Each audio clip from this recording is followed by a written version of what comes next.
né dans la maison de ma mère, dans la chambre de celle qui m'a conçu. Alléluia. Amen.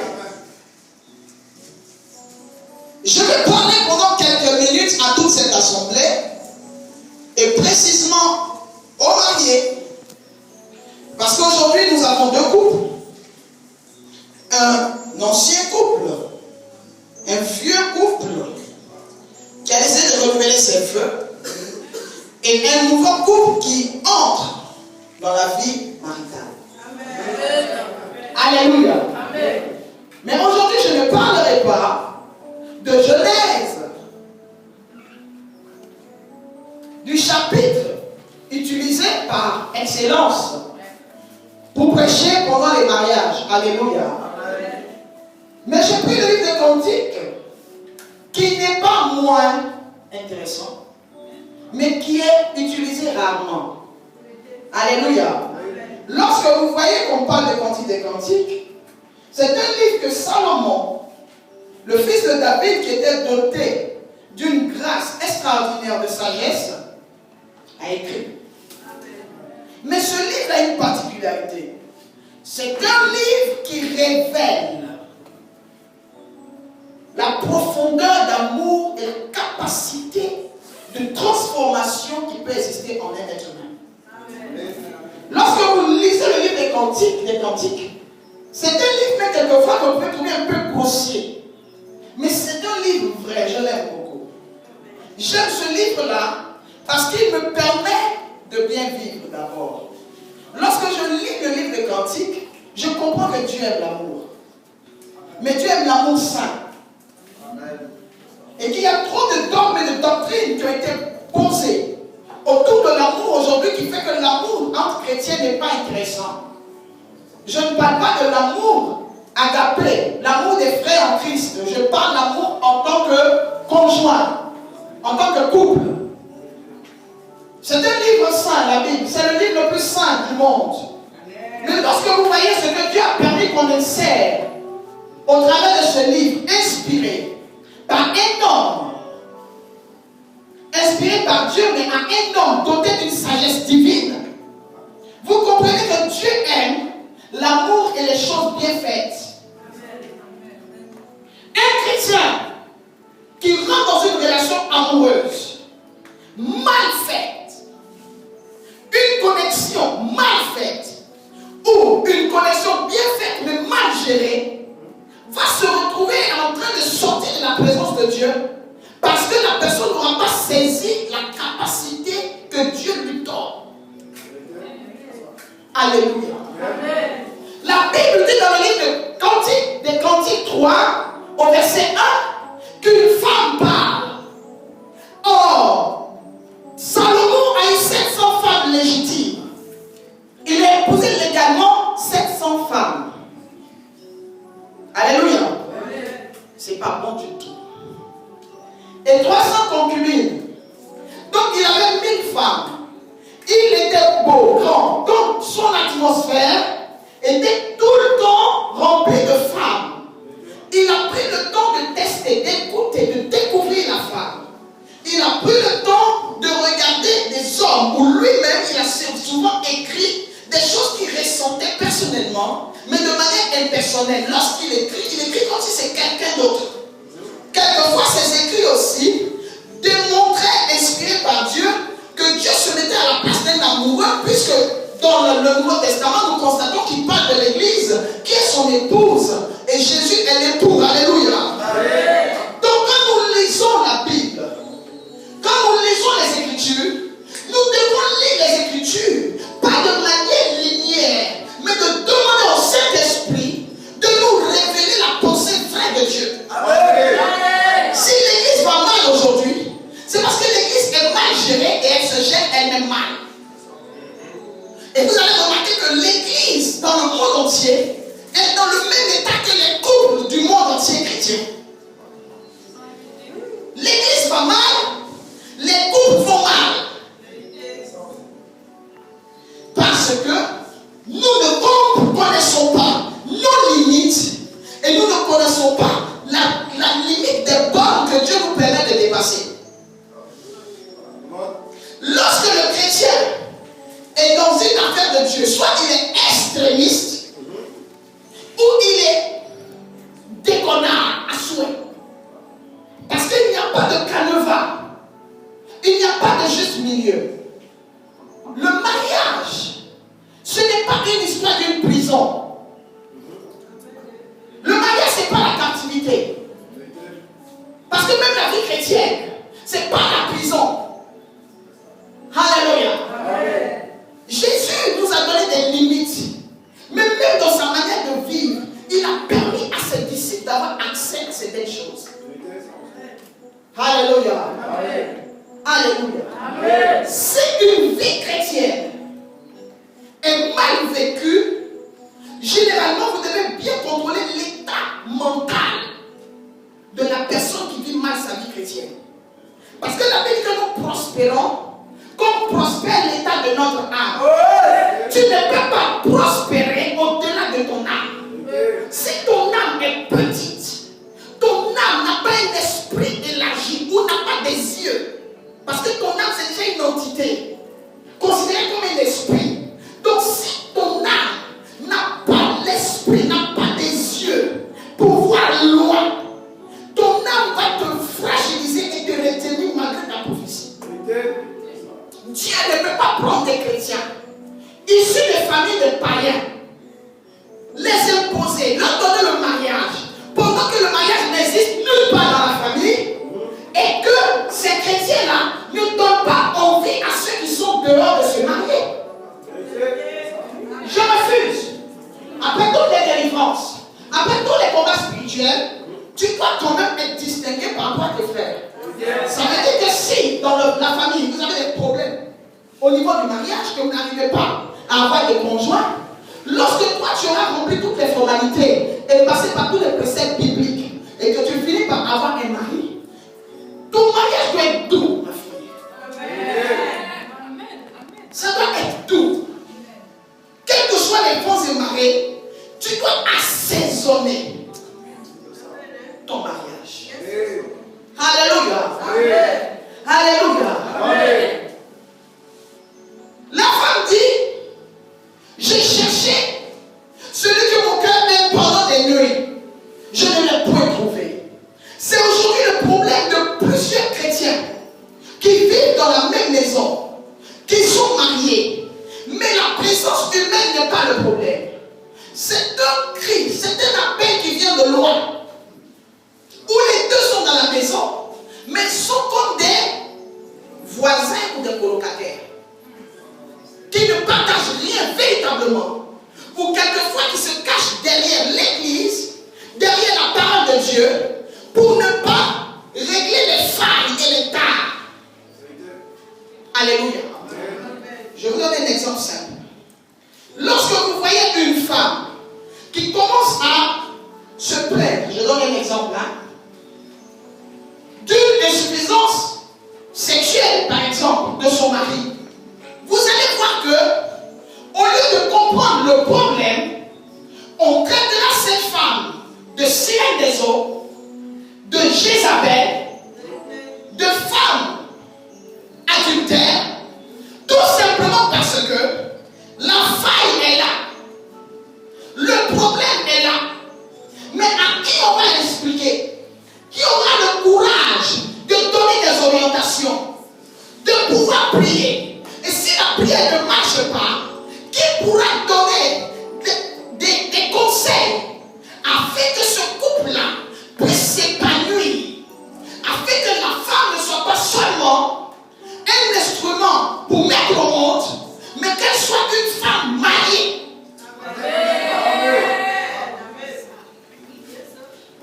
Lorsque la femme ne va pas remplir des conditions dont l'homme aura besoin, vous allez constater que quand l'homme va commencer à se plaindre, on trouvera que c'est parce qu'il a une maîtresse, c'est parce qu'il a vu mieux dehors, ou c'est parce que aujourd'hui il est riche, il a l'argent. Non.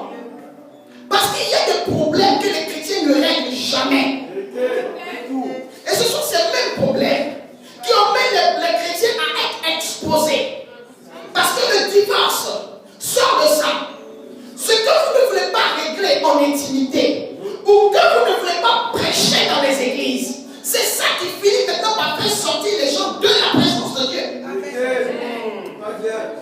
Puisqu'on ne peut pas prêcher sur le sexe, on ne peut pas prêcher sur l'intimité, sur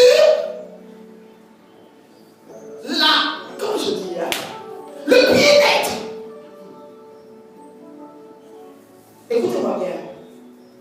Vos histoires de chrétiens qui mettent tout en prière, c'est l'une des bases d'échec de vos mariages. Dieu donne les moyens pour diminuer les sujets de prière. Il y a des sujets de prière que tu n'auras plus, ma fille. Quand les gens sont en train de prier, je vais me marier. Toi, tu es dans l'assemblée, mais tu es différente des membres de l'assemblée qui cherchent mari. Parce que tu es marié. Donc, dans tes sujets de prière, il y a un grand sujet qui vient de passer.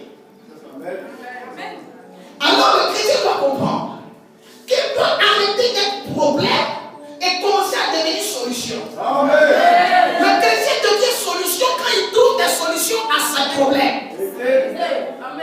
C'est là qu'il devient un modèle. Et sa vie parle, sa vie prêche. Alléluia. Je vais aller au glacier. Mettons en prière. Je vais aller au restaurant. Mettons en prière. Les chrétiens ont tous des limites de quotas, des dizaines de restaurants qui sont propres chrétiens. C'est-à-dire qu'il y a un niveau que le chrétien ne peut pas franchir. À partir de là, c'est le gaspillage. Dans le même plateau. C'est un quartier d'Abidjan. Il y a des gens qui ne peuvent pas dépasser un certain niveau. Mais si le plat que tu veux manger ne se fait et ne se fait bien qu'à tel endroit, mais ça coûte tant. Parce que le chrétien s'est dit non, lui, il ne peut pas manger plus de 35 000 francs de couple.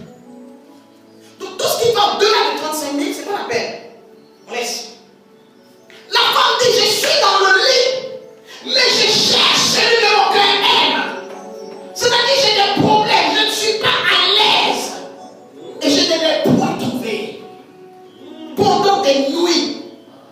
Ce qui veut dire qu'on pouvait être marié pendant des années, mais que chacun n'est pas trouvé dans l'autre ce qu'il cherche. Alléluia. C'est pour cela que vous devez vous dire tous les deux qu'il y a des choses que vous ne devez pas louper. Vous ne devez pas rater dans votre vie. C'est pour ça que je dis qu'avant de se marier, prenez au moins 2 ans pour parler. Pas pour forniquer. On parle. Moi j'aime ça. Je n'aime pas ça. S'il y a ça, comment tu vois? Si on va faire ça, si un jour on traverse ça, vous devez parler jusqu'à même au jour où quelqu'un d'entre vous sera paralysé. Parce que la Bible dit que souvent le malheur frappe le juste. Donc on va étudier la Bible, quel genre de malheur qui peut frapper un juste un jour. Si le malheur frappe le juste, comment on agit? Comment on réagit? C'est parce que les chrétiens ne sont pas préparés à tout ça. Après, on se retrouve à être en train de regretter amèrement d'être marié. Aujourd'hui, c'est compliqué. Ça veut dire qu'il y en a plein qui parlent de mariage, mais il y a plein qui veulent en sortir. Parce que les bases sont mal mises. Alléluia. Cette femme cherche quelqu'un, elle ne le trouve pas dans la maison. La Bible dit quoi? Elle sort. Elle dit, je me lèverai. Hein? Et j'irai à sa recherche. Je ferai le tour de la ville. Écoutez-moi bien. C'est l'un des plus grands pièges du mariage. Lorsque vous êtes en train de vivre un mariage, vous êtes dans votre mariage, et que vous n'arrivez pas à trouver ce que votre cœur cherche, le tour de la ville est très dangereux. C'est dans le tour de la ville qu'on expose sa vie. Elle dit, je ferai le tour de la ville. C'est en allant faire le tour de la ville qu'on explique à sa copine que voici ce que je traverse, voilà ce que je vis. Et la copine explique à la copine. Et la copine explique à une autre copine qui a envie de vivre ce que tu vis. C'est pour ça qu'elle veut te mettre dehors. Amen. Je ferai le tour de la ville. Alléluia. Amen.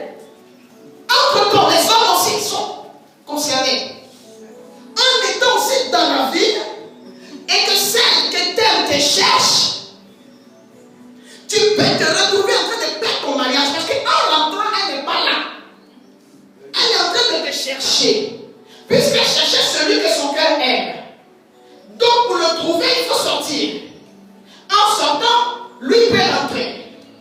Et c'est comme ça qu'il y a des couples qui n'ont jamais réglé leur problème. Parce qu'un problème en engendre un autre. Au départ, c'était elle qui avait sa raison qui le cherchait. Maintenant, lui, il est rentré avant elle. C'est qu'elle aussi, elle allait chercher quelque chose, donc on doit juger. La première raison n'existe plus. Alléluia. Et l'autre fait, c'est que, à partir du moment où vous devenez trois dans le mariage, c'est déjà gâté. Trois, c'est déjà foutu. Le mariage, c'est deux personnes. Et le but, c'est que les deux finissent par devenir un. Parce que si les deux continuent deux, il y aura division. Si les deux continuent deux, il y aura division. Donc ils sont obligés de devenir un pour que ce soit la même vision, la même pensée, la même manière de voir, la même manière d'apprécier. Et surtout si même ce n'est pas la même manière d'apprécier, mais finit par se compléter. Alléluia.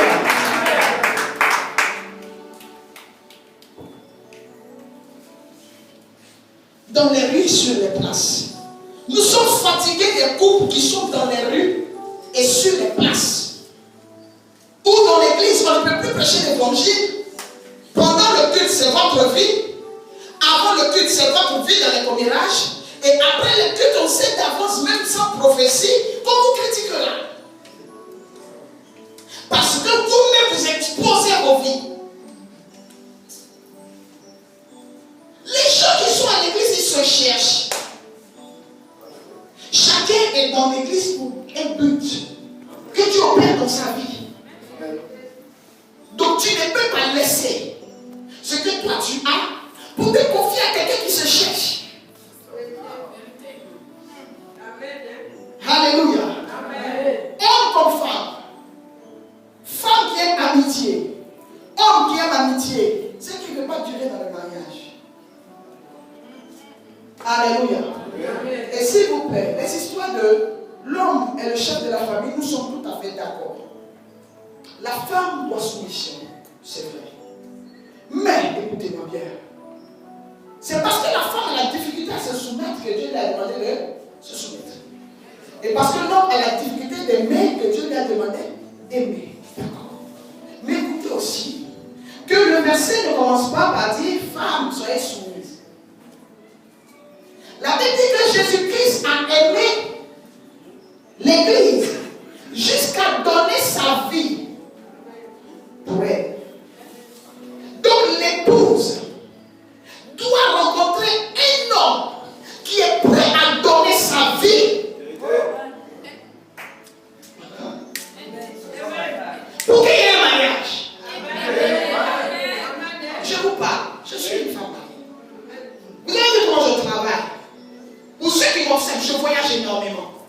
Mais si vous n'avez pas un homme qui est prêt à donner sa vie pour que vous puissiez monter dans le travail, évoluer dans votre appel, évoluer dans la grâce, parce que la grâce peut être là, mais elle se taille. On donne une forme à une grâce. Ayez les dons, le potentiel. Si vous n'avez pas les gens autour capables de soutenir ce que Dieu vous a donné, vous n'allez pas aller loin. Vous allez devoir à un moment être obligé de choisir que votre mariage descende et que le ministère monte, ou que le ministère descende et que le mariage monte. Dieu n'a jamais demandé de créer un choix concernant le mariage et le ministère. Parce que tout ce qui est pour la gloire de Dieu doit être soutenu.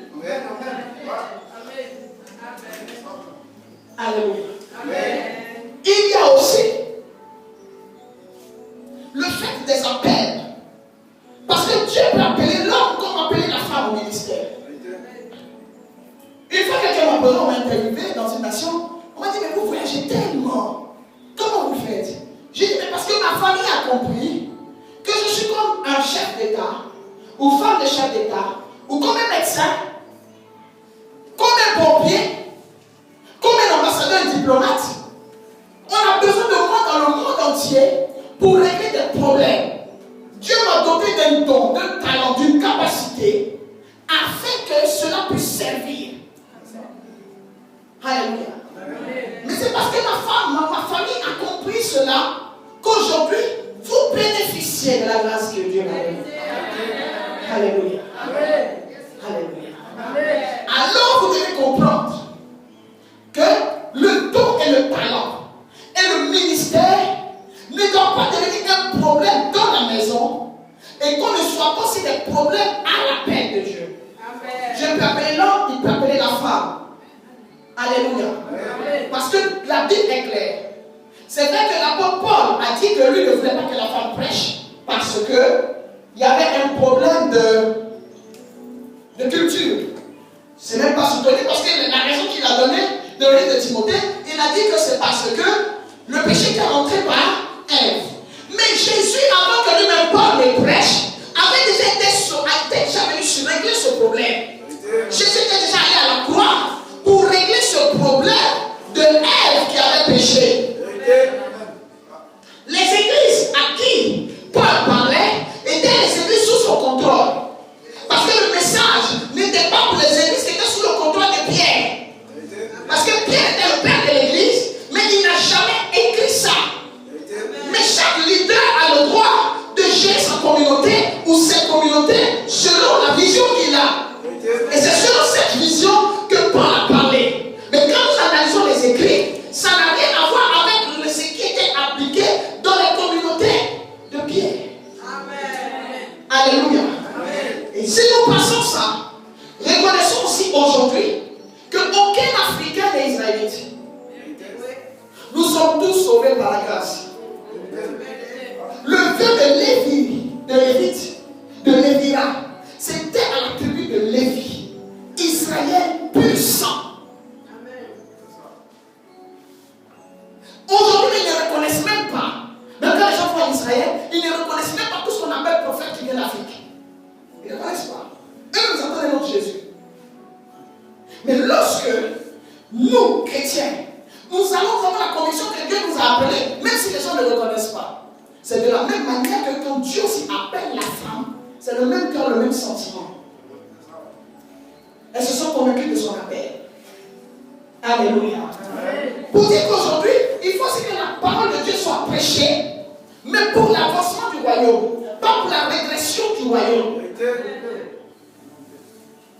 Quelqu'un a écrit que l'homme, lorsqu'une femme prêche, elle conduit tous ceux qui l'écoutent en enfer.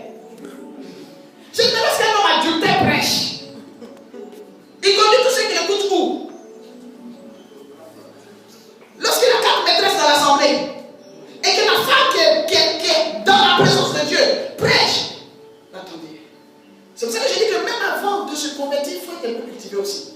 Amen. Il faut être un peu cultivé. Parce que même si on dit que l'évangile, ce n'est pas une question de logique, mais quelquefois nous avons besoin de logique quand nous parlons. Dieu ne peut pas envoyer une femme en enfer parce qu'elle a annoncé. La première femme à qui il a permis d'annoncer l'évangile, c'était qui? C'était la Samaritaine. Qu'elle a crié dans la ville. Il ne lui a pas dit toi. Elle a annoncé. Son nom est écrit dans la Bible. Alléluia. Amen. Mais nous devons comprendre aujourd'hui que vous-même les chrétiens, vous devez lire la parole. Vous devez devenir profond. Tous les temps de prière où vous tombez sur l'onction, tout ça, c'est pour que l'Esprit de Dieu ouvre votre esprit. Pour que vous puissiez découvrir des choses dans la parole qui vous permettront, vous aussi, de pouvoir tenir des débats, de pouvoir parler et de pouvoir vous-même vous comprendre. Parce que beaucoup de couples ont des problèmes de compréhension. On leur explique quelque chose qui n'est pas bien expliqué. Eux-mêmes, ils ne comprennent pas bien. Et maintenant, dans le couple, ça devient